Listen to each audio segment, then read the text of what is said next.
នេះបានដឹងសិនដានពិតគេហើយបើជាមិនខឹងឡើយទៅជាសង្វេហើយនេះឡើងទៅថ្ងៃហ្នឹងមានស្គាល់ផ្ទះជួលស្គាល់សាលាស្គាល់អីនេះហ្នឹងអូម៉ែស្គាល់ផ្ទះជួលស្គាល់សាលាហើយអស់ហើយម៉ែនេះអ៊ំដើររើផ្ទះជួលដើររើសាលាអីកក់គេហើយអស់ហើយអ៊ំបាច់ភ័យទេអ៊ំចេះតែបារម្ភទៅណែណាគ្រីជួយមើលមេលីឲ្យអ៊ំផងវានៅហ្នឹងវាស៊ីមីច្រើនណាស់អត់ស៊ីបាយស៊ីទឹកទេជួយមើលវាផងណាក្មួយចាអ៊ំ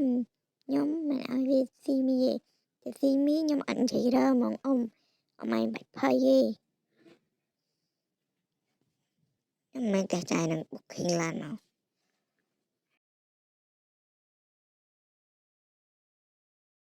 ចាយអើយមកលឿនមកខ្ញុំប្រញាប់អើយពូប្រញាប់អីប្រញាប់តែខ្ញុំលាម៉ែខ្ញុំនេះតិចបានចាយមិនជប់ឲ្យមកខ្ញុំប្រញាប់មិននេះចាយដល់ហើយនេះហ្នឹងមែនចាចង់មកចង់ខ្ញុំប្រញាប់ទៅទៀត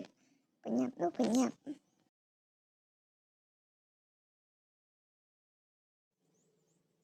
អូហើយពីអ្នកអនឡាញមកដល់ហើយមែនចាបងខ្ញុំអត់ដល់ហើយបងថ្ងៃហ្នឹងមែនទេខ្ញុំឆាតជាមួយ booking ទៅផ្ទះជួលហ្នឹងហើយខ្ញុំគួរម្ចាស់តែនឹងស្គាល់ខ្ញុំណាចាបងចង់ឡើងទៅលើមកខ្ញុំនាំទៅចា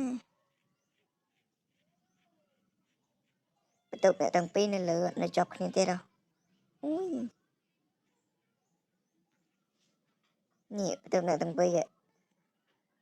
ឯណាអញទីអញលេមួយខ្មោចទៅអើយគួរឆ្លាតខ្ញុំមិនខ្មោចទេមិនខ្ញុំជូនមិត្តភក្តិខ្ញុំវាជឿអត់ទាំងតូចចង់អ្នកទាំងពីរចូលនៅណាចាលុយកាក់ខ្ញុំឲ្យហើយ